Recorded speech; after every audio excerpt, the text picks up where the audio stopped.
Welcome to the Health and Wellness Talk Show with Dr. Daniela Steyn.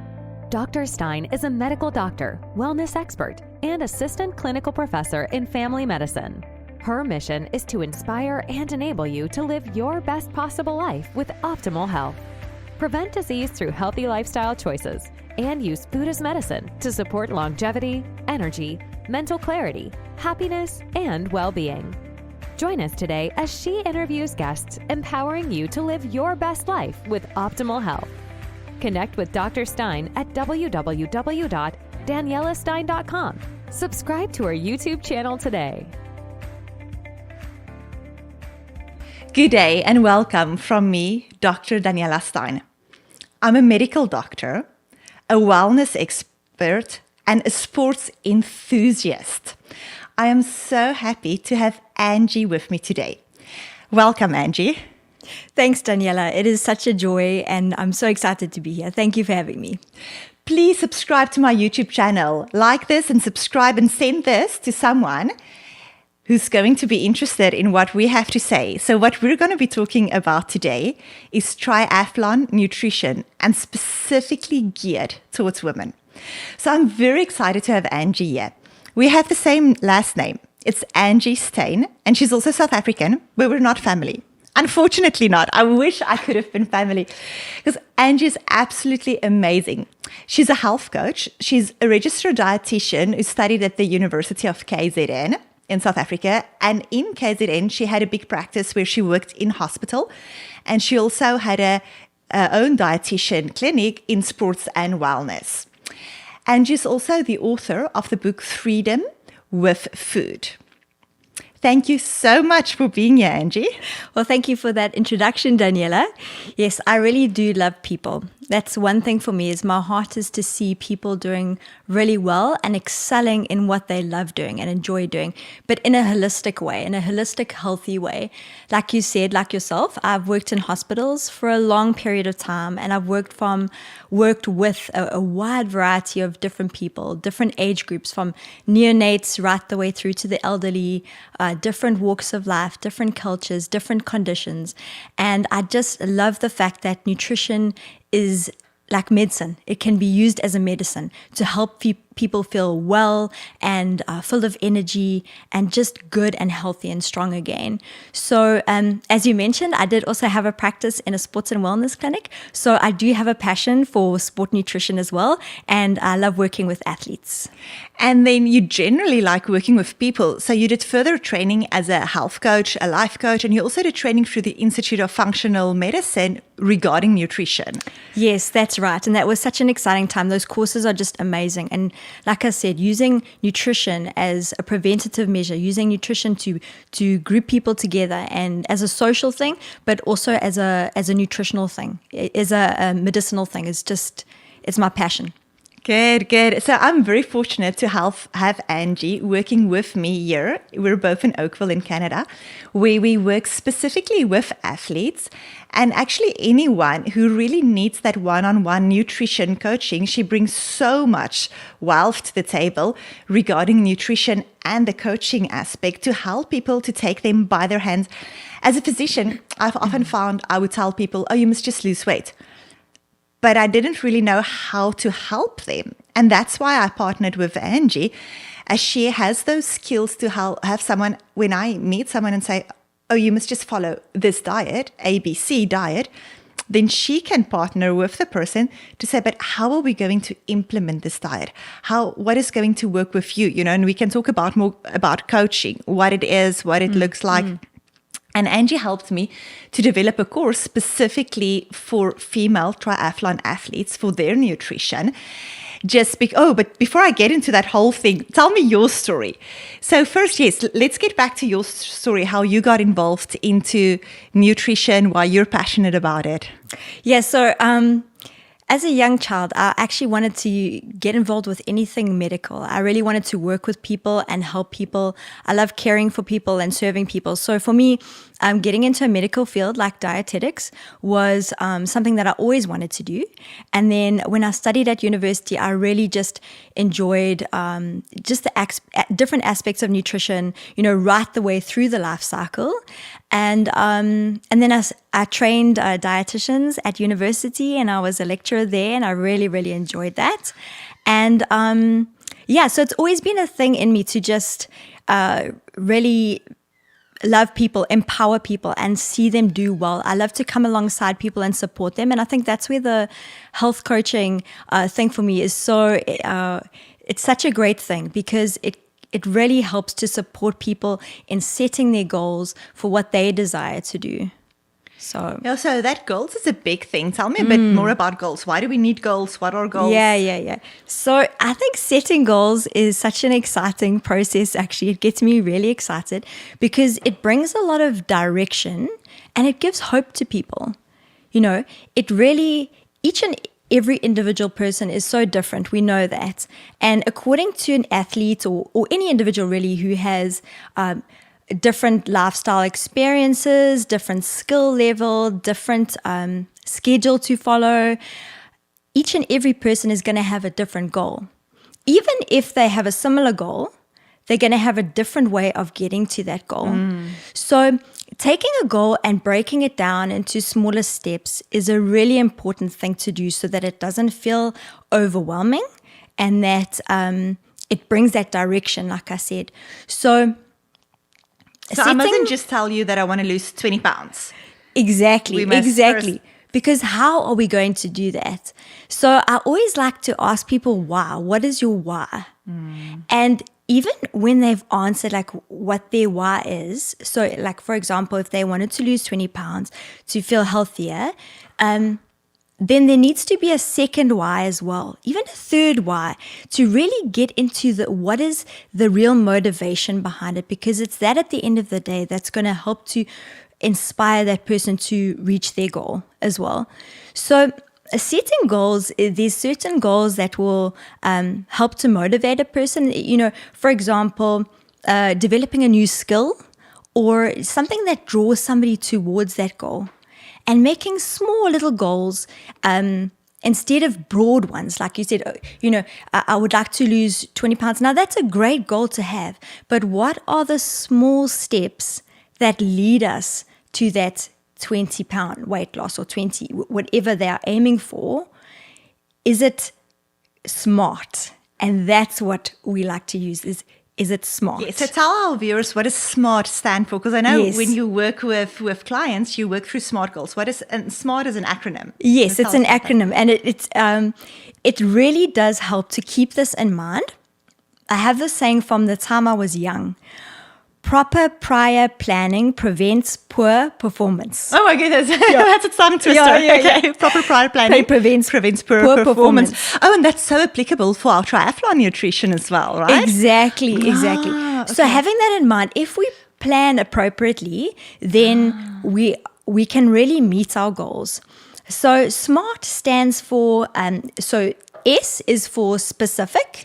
So that is really the intrinsic detail of the goal. The why, the how, the when, the which, the who, all of the little details that is going to make the goal specific. So not too broad, but just narrow it down. Then the M stands for measurable. So how are you going to track your progress? How we know that we're getting closer to that goal? The A stands for achievable. So it needs to be agreed upon, attainable, and achievable. So that's yes. So I can't just say, I want to run 100 meters in 10 seconds. You're like, wow, is that achievable or not? Exactly. So let's get a realistic goal. Exactly. And then, but as you also say with SMART, be very specific. So I don't just want to run faster. How far do I want to run at what pace? Yes, exactly. But then is it, I'm not, Usain Bolt. Is this achievable? Is it achievable? Okay, that's good. It's got to be possible, right? Yes, We're not trying to do the impossible here. Yes. And then realistic. So you're not that good of a coach that you can help do the impossible. I'm not going to make you do the impossible. You're an amazing coach. So it needs to, and the thing is, it needs to be agreed upon. Like even as a coach, for me, the most important thing is I don't set the goal for the clients. It needs to be their desire because nobody likes to be told what to do. So I'm not here to tell other people they must meet my goal. No, it's what is their desire, but what is their urgency as well. So that's where the attainable and agreed upon is something that person must decide that they really feel that they can do and it's achievable. And then the urgency is something as well, right? Because I have patients quite often that say, oh, they want to lose weight. But then once a physician says, okay, I will do a knee replacement for you if you lose 10 kilograms, then suddenly they have, okay, I want to lose 10 kilograms to get my knee replacement. Exactly. Or it's bikini season, I want Yes. going on that trip, Yes. then it's, okay. And that's why that why question of why do you want to set this goal is such an important thing. Because it's that motivation behind it. And that's also what helps carry a person through to finishing that goal. Yeah. So it needs to be specific, measurable, achievable, realistic, and then timeous. So there should be a deadline as to when. So like, let's say I want to lose 5 pounds by 2 months' time. So, and then that ties in with it's a realistic goal as well. The same as if an athlete wanted to just improve on their hydration status. It would need to be a specific goal. I can't say, in general, I want to improve by drinking more water. That's quite broad. So to break it down into smaller steps, small steps make big changes. Oh, that's a good one. And then that also helps for clients when they realize it doesn't have to be like this whole big overall. I often describe us as a big ship, and that's going in a direction. So you might be going off in this direction, but then if you just take small increments now, not big changes, then in the end, years from now, you're going to end up in that direction. So just implementing those small little things. Exactly. And it's like the same if I said to you, Daniela, I mean, you're a triathlete, right? So if I turned to you and I said, well, Daniela, next year, I'm going to do a half marathon with you. And I just left it at that. I'd be like, I'm so determined, I'm going to do it with you. And you're like, yes, finally, a friend is going to join me this time. And I just left it to sheer willpower. That's not going to get me there. There's other steps that are essential for achieving our goals. And a couple of those things are, like I said earlier, maybe it's learning a skill and developing it and practicing. Or it may be creating a new habit that I then have to repeat and repeat until it becomes a way of life. Or it may be eliminating a behavior. So there's a lot of different factors involved. But like I said to you, it's always individualized. And then being accountable to somebody. And I think that's why I say to you, like, don't hold me to it. Next year, if I do the half marathon with you, don't hold me to that. But there's that accountability thing going alongside somebody. I'm more likely to do well or achieve what I say I'm going to if I have somebody coming alongside me to support me and to be accountable to. So documenting things, making note of progress, and then, like you say, adjusting. And the thing is, a lot of people feel like they're a failure if they don't achieve or if they don't reach their goal. It's not about that. It's about taking somebody's strength. Like in an athlete, for example, we would look at their strengths and then take that and reprogram it for a nutritional related task for them to be able to reach their health goals. So having somebody come alongside you, support you and encourage you in that area, it always feels good. We all like encouragement. And that's been a game changer in my clinic, because I used to, in family practice, I used to tell people to lose weight, to get their cholesterol down, and because all the medications we do give do have side effects. It's best always to manage things naturally. But I felt as a failure because I've not been very successful in getting my patients to lose weight, to lower their blood pressure, to exercise more, until I got introduced to the whole concept of health coaching, where I can tell someone to do this, but then to get a health coach come alongside them and to really go, as you say, to encourage and to help look back, to help evaluate, what works, what doesn't work, and to do it accordingly. That's it, exactly. And you've helped me to develop this triathlon nutrition course that we do. So at Wellness MD, we have triathlon athletes, and we specifically have a group of women that we train to help with triathlon nutrition for women. And then because it's so popular, we also have a triathlon course now that you can do from your home, we'll have a link below where you can do this online course on triathlon nutrition, because we found that women are so different in their needs for nutrition. So talk about that a little bit. How is women different than men? Why do we have this separate program for women? Yes. We're not just mini men. Yeah, we are so different to men. And I think it's something that we all understand well, is that men are different to women, but it's not something that everybody accepts, really. And also there weren't that many diet plans out there. When I learned about nutrition, I would just copy male diet plans. Yes, and exactly. Eat the same. Good point. Because there wasn't female nutrition plans, and that's why I felt the need to really develop that and give it to my patients. So that say, no, you have to train different, you have to eat different, you have to have your menstrual cycle in mind. So tell us, yes. How do we differ from men? Yes, and I find this topic just so absolutely exciting, because when we have that information and we can apply it to our lives, it does make a huge difference.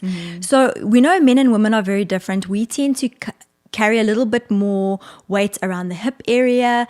We do have a slightly higher fat percentage in our body, and that is for very good reason. And it's very important that a woman learns to embrace their body and really feel comfortable in themselves. So working alongside a physician and a dietitian and a health coach is always good for individualized planning. But when it comes to men and women, obviously hormones are very different. And so throughout the menstrual cycle, so throughout our cycle, of whether it be approximately 28 days, there is a very big difference in energy and how our body utilizes nutrition. So for the first 14 days of our cycles, which is the follicular phase of the menstrual cycle, there is a very big difference between the fat, protein, and carbohydrate breakdown. So there's a decreased breakdown of fat and protein in the first 14 days, and a decreased glycogen storage, which is so important for triathletes and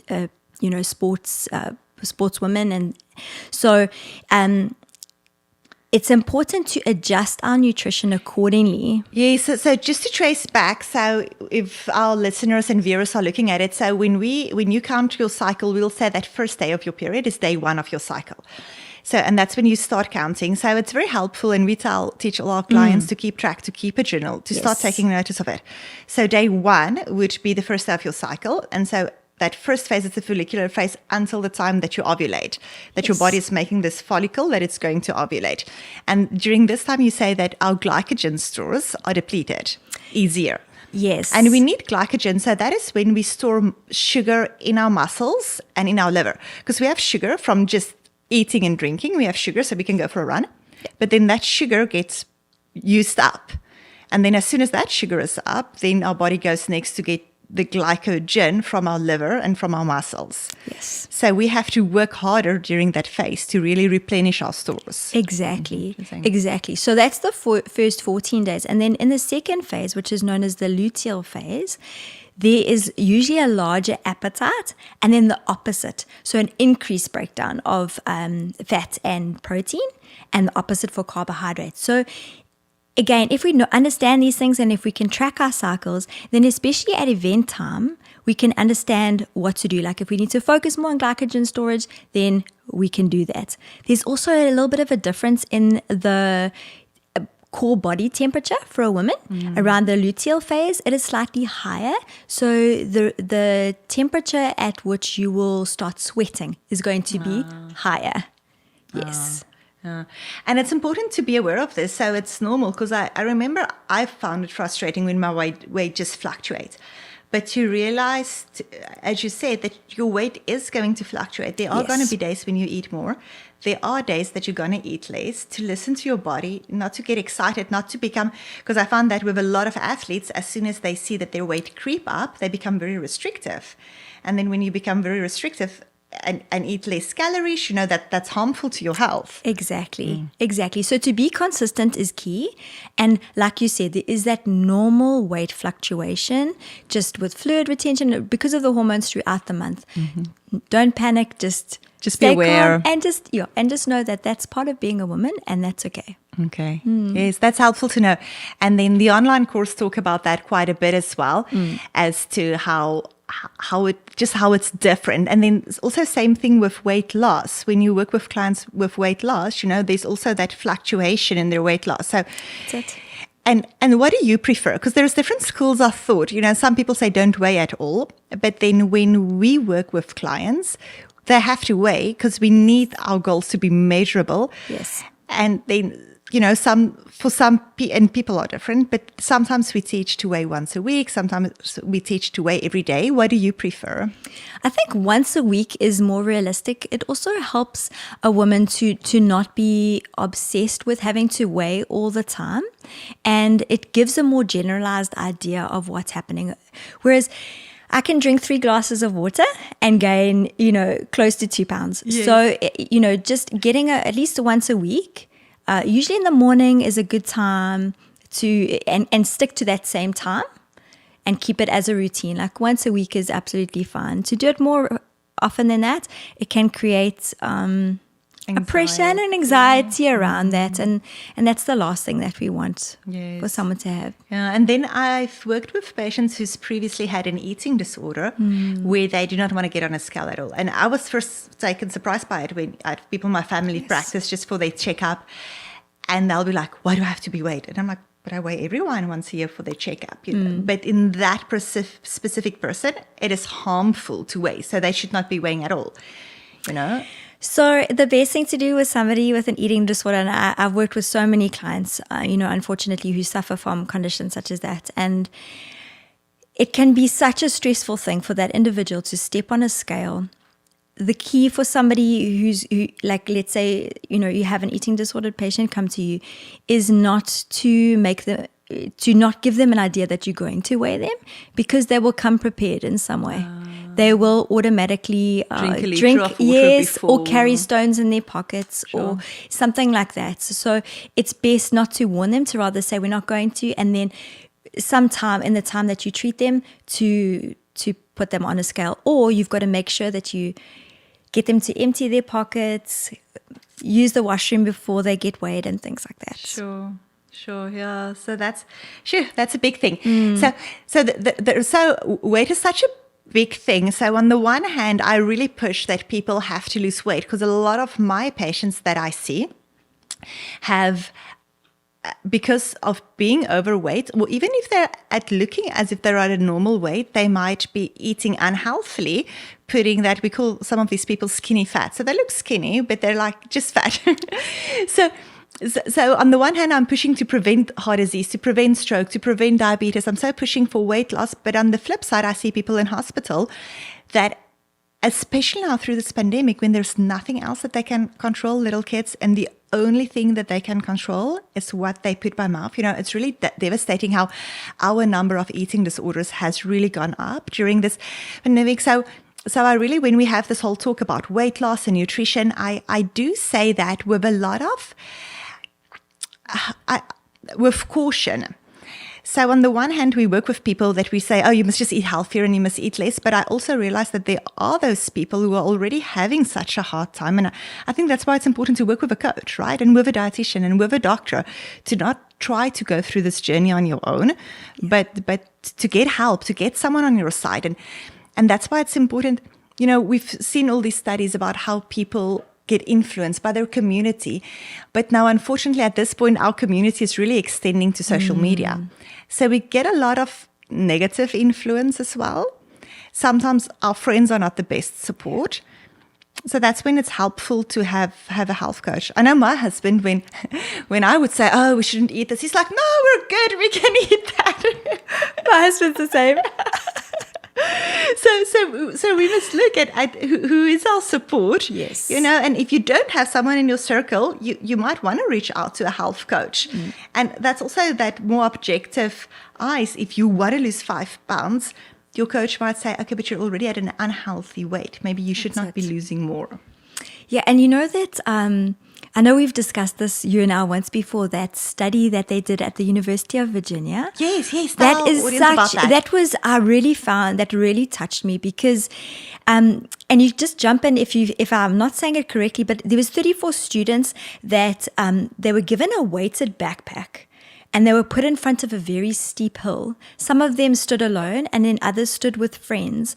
And they found that the students who were with friends had their perception of the steep hill was that it was lower. Yeah. Whereas those who stood alone felt that the hill was steep. Yeah. And those that had long friendships with the people that they were standing with had even less of it felt that the steepness was even less. Yeah. So having that support and doing life together, like you said, communities help people to thrive. So having that support is very important. Oh, no, that's fascinating. And we've seen a lot of research now, and I honestly haven't valued that as much before we've gone through this pandemic, where a lot of our social supports were taken away, where our regular meetups were taken away. We suddenly now, and I saw it from a doctor's side, from a medical side, people coming to hospital, people who weren't supposed to be in hospital. And even some of my patients who were in hospital wouldn't want to go back to their retirement home where they would be all isolated. They would want to rather be in hospital where I come and visit, they see the nurses, they see the dietitian, therapists, they get more. But that really opened my eyes to evaluate in my own life, who is my circle, who is my support, who drains my energy, who gives me energy to prioritize it. Because I think often I used to feel guilty for hanging out with friends. Yeah. Because you're a mom, you have work to do, Stuff to do. Yes. Yeah. So it's always go, go, go. But now seeing that it's important for your health. So important. There's that study we read about the nurses with breast cancer, right? That was fascinating, where they found that they looked at a big group of nurses who had breast cancer. And the nurses who had a good group of girlfriends lived longer and they were healthier than the group who didn't have support. And interesting, in this specific study, spousal, whether you had a spouse or not, whether your spouse was supportive or not, they didn't make a big difference. But whether that nurse identified that she has a lot of friends, was supportive, especially people who had 10 or more friends, did better, they lived longer. So if you look at that impact that it has on your health to have friends, it means we have to prioritize friends. It's part of our health. But it's a real thing. Absolutely. Yes, so grateful for our friends. Yes, that's important. So let's talk about a couple more challenges with female and men being different. Yes. So the one big challenge that we said now was not eating enough. Yes. So on the one hand, we have a lot of people that eat too much, or they eat unhealthy food, so they're at an unhealthy weight, which puts you at risk, not eating enough. And then with triathlon athletes, we have challenges. What have you encountered? Yeah, so that is a big one. Insufficient energy intake, not eating enough for basic bodily functions, and then performance on top of that, training and competing in events. It is one of the biggest problems that I see as a health coach, for sure. And so that is one aspect I definitely zone into very quickly. And then also just lack of variety, not introducing different types of food into the diet, kind of sticking to certain things. And that's often based on food fears or food beliefs, what the media puts out there, or following certain people that maybe don't have the knowledge. And then our young athletes would look to them and then think they should be taking a certain thing, but actually they should be listening to their body, because everybody is so different. Yeah. So, and to give a bit of background to our audience who's maybe not athletes themselves, so on athletes, and Clara Ewis, who's one of our famous Canadian athletes, because she was double Olympian, who did Olympian in skating and in cycling, where she specifically really addresses that in her book about how it's very hard for women when you're an athlete. You want to be skinnier, because especially on a bike, if you're riding up Tour de France, if you're lighter, it is easier. So cyclists get it, runners get it, swimmers get it, where you have less water resistance, where they really strive for a very low body weight. But it comes at a cost, because quite Yeah. often, and even when I was an athlete in high school, our coach would weigh us. And now we know it's body shaming to be calling out someone's weight in front of the whole athletics team. But, back in the 90s, body shaming wasn't a thing yet. So, and the way our athletics coach explained it to me, when I didn't want to be weighed in front of the school, he said it's as if you're running with a milk jug on each side. So every pound kilogram that you're carrying too much on your thighs. But then a lot of athletes have that. So on the one hand, you have this pressure to really be at a skinny weight, but now you also have this workouts and you don't get enough energy. So your body literally has to take nutrients from your muscles, from your bones, because where is your body getting the nutrients from? Yeah. And then you get osteoporosis at a young age. And there's a lot of our famous athletes this year, heroes that I look up to, that has these insufficiency fractures that we typically only see in 90-year-olds where their bones are demineralized. But now we see it in young athletes in their 20s and 30s because of nutrition, and it wreaks havoc with your menstrual cycle, so it can cause infertility. Because let's chat about that a bit. Yes, so previously it was known as the female athlete triad, and that is a young female athlete who is not eating enough, can be with or without disordered eating, and they often experience menstrual dysfunction and decrease in bone mineral density. Recently, around the 2014 mark, the Olympic Committee changed that term to REDS, or REDS, which is Relative Energy Deficiency in Sports. And they actually included males into that category, and they looked at the more broader consequences of that insufficient energy, because it can lead to all sorts of problems. And it's something that I have seen, and it's so hard that individual, and like I said, we do tend to see it more in females.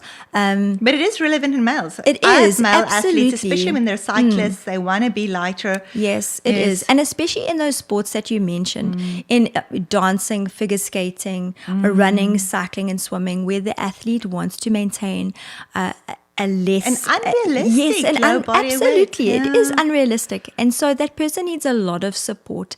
You often will see that individual wearing bigger clothing just to try and hide it, and often they're experiencing differences in their menstrual cycle, which then affects their moods, and it's affecting their bones, like you said. So it is very important to have a team around them to come and support them, and to even stop them from performing in their sport until their weight is up to where it should be, the goal weight that they've decided with their physician and with their dietitian. Yeah.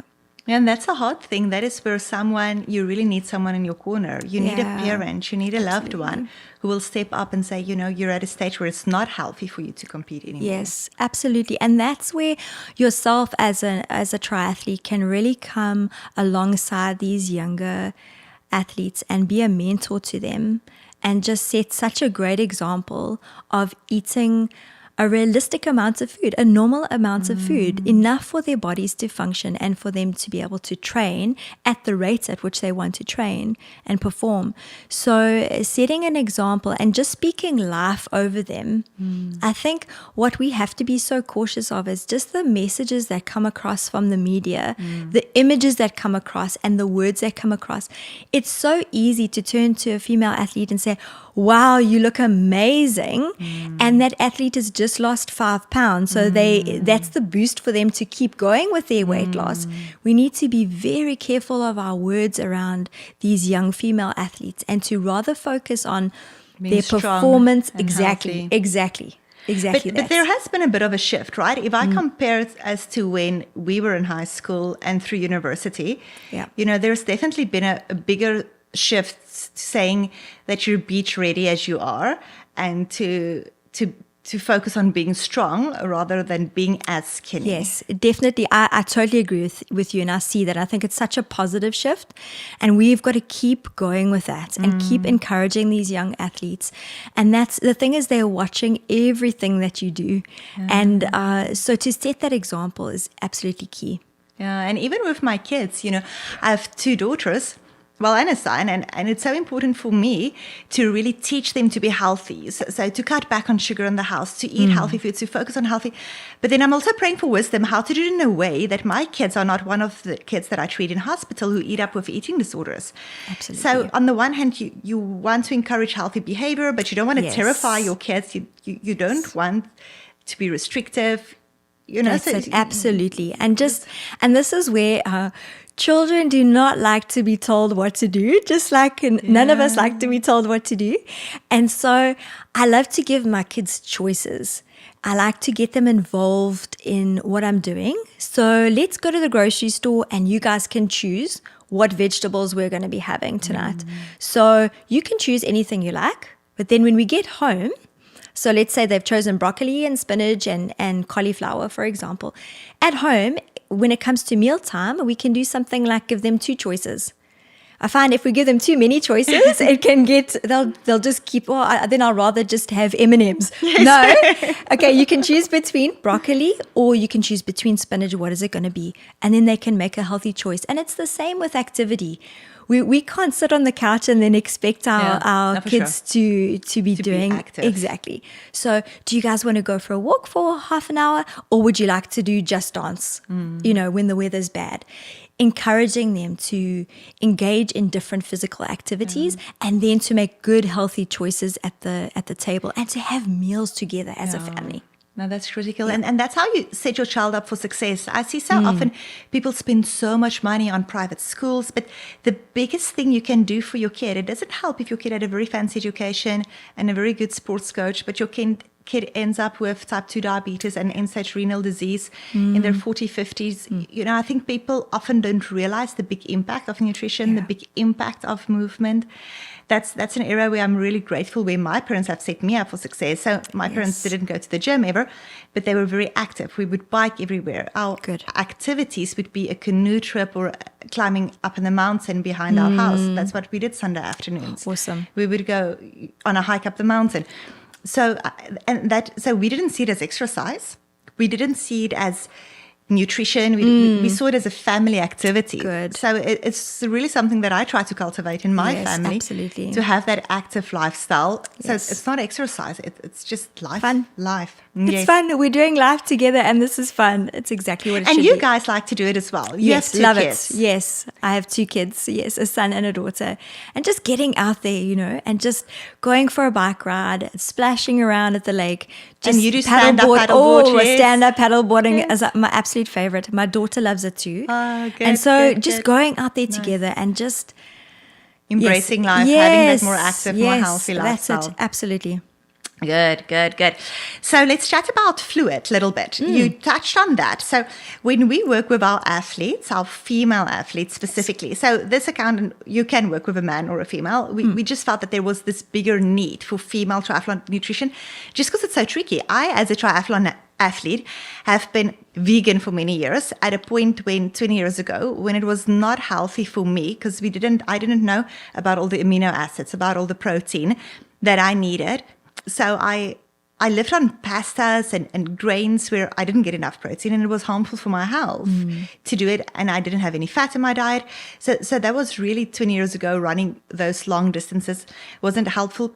But then when all the research came out that you can do high fat, low carb, I went on keto and I was doing triathlons on keto, which also wasn't the best for me. I've done intermittent fasting. I really feel that I tried every diet there is, and I'm glad I did, and I feel I'm really able to help my patients better.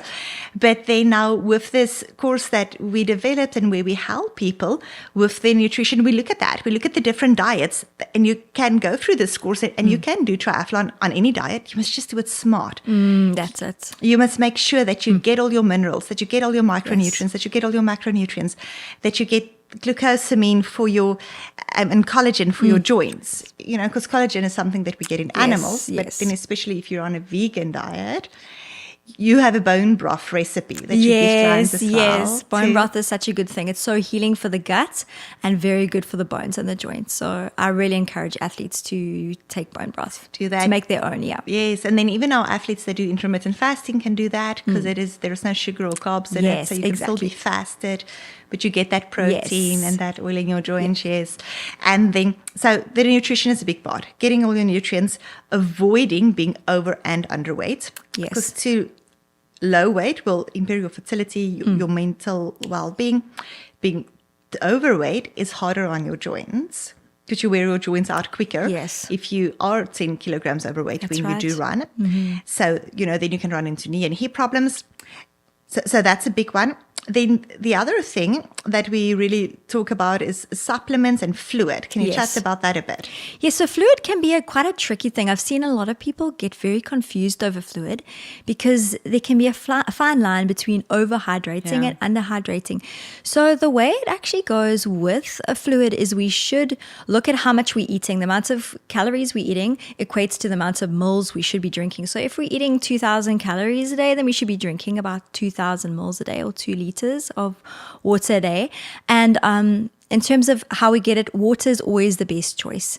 Water helps us to stop feeling tired, and our bodies are made up of mainly water. So it helps with digestion, helps to get rid of waste. So water is very important. So up to about an hour of low intensity exercise, water is our first choice.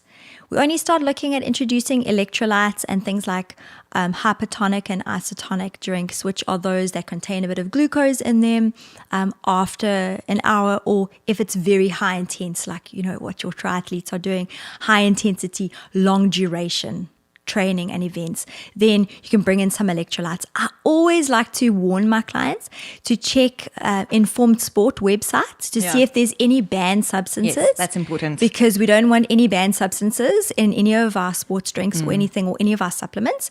So to check that first. And then your electrolytes, like you often find sodium and potassium in drinks, and that helps your body to retain the water a lot better and gets that hydration up.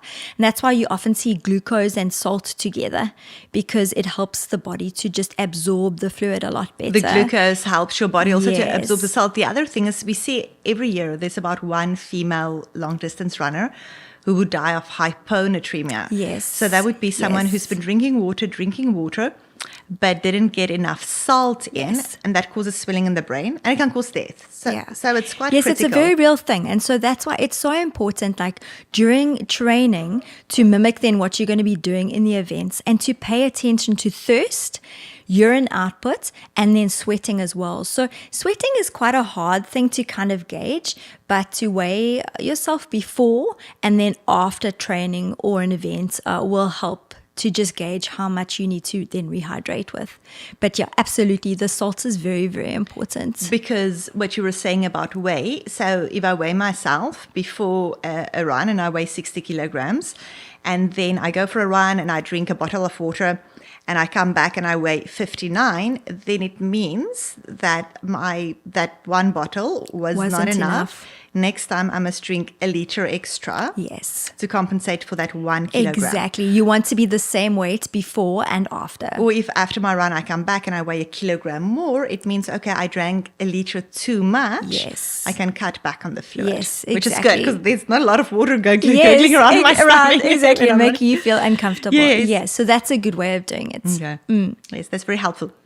So fluids, and we talk in our online course quite a lot about that, specifically, optimizing your hydration even the couple of days before race day. That's and it. the amount of fluids you need race day. But then also fluids for your training, for your recovering, flushing toxins from your body. That's it. Very important. Yes, and then the next thing is supplements. Yeah, so supplements, I always, encourage people at first to get as many of your antioxidants and vitamins and minerals from whole foods. And it is very achievable. We can all do it.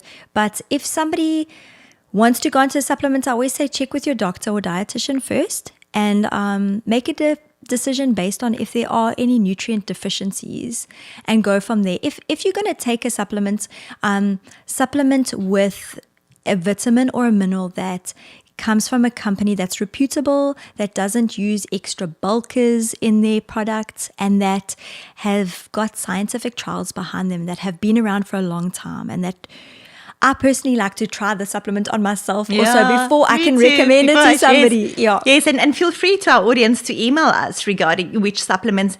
And it also changed, so I have now a supplement which I really like from Solensis. They have nicotinamide. That's the B3 that you can, the powder absorb under your tongue. So to me, it's almost as good as getting it into an IV treatment directly because it specifically gets absorbed through your tongue. That specific product doesn't have that side effect of flushing that people often get. Yes, and then there are so many. There are so many good products out there. There are. It's just to know which one, and I'm almost hesitant to put product names on air because if you're listening to us and you're in South Africa, it doesn't mean that you have to use the products we are using in Canada. Yeah. And pay for postage there. You can find something local that is made locally, that you don't have to pay import duties. And they are good products. They are good products. Yes. Just try to find something that's safe.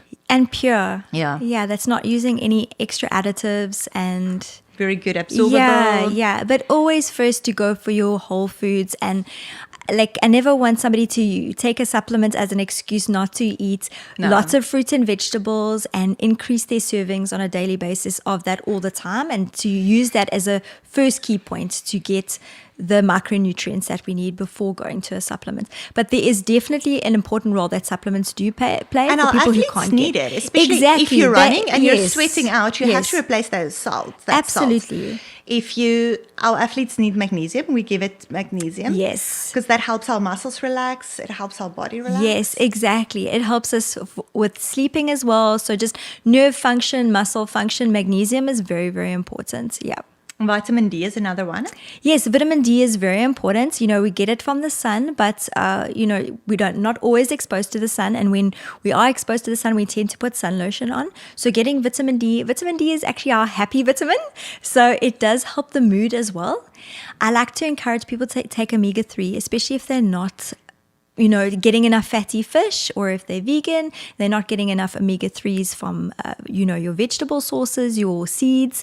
So omega-3 is also very good for anti-inflammatory, which our athletes need because of the oxidative stress caused by exercising, and especially duration of exercising as well. So just combating that oxidative stress, especially after an event or after long training, to take omega-3s and to take magnesium and vitamin D, and then your B vitamins as well. Yes. Very good. Yeah. The whole complex, and have a very bioavailable source. That's it. That helps you with energy. Some of our female athletes, we have to give them an iron supplement. Exactly. Yes, iron for sure. If they have a heavy menstrual cycle, or the iron stores are low.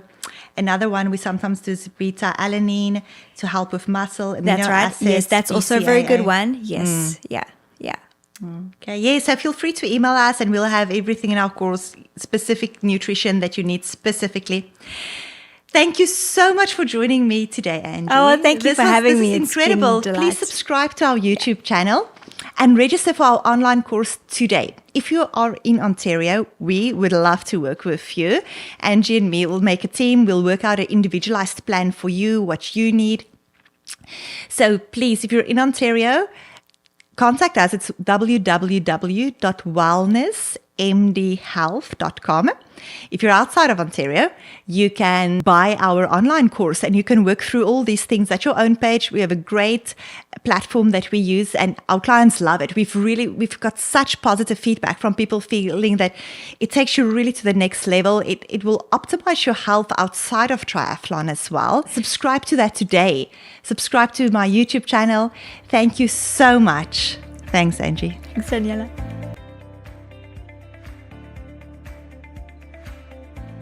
Thank you for joining us for Health and Wellness Talk with Dr. Daniela Steyn. Subscribe to her YouTube channel today. Connect with Dr. Steyn at www.danielasteyn.com. The content of this podcast is not intended to be a substitute for professional medical advice, diagnosis, or treatment. Always seek the advice of your healthcare provider. Never disregard medical advice or delay seeking it because of something you have heard on this talk show. Remember, you were created to thrive.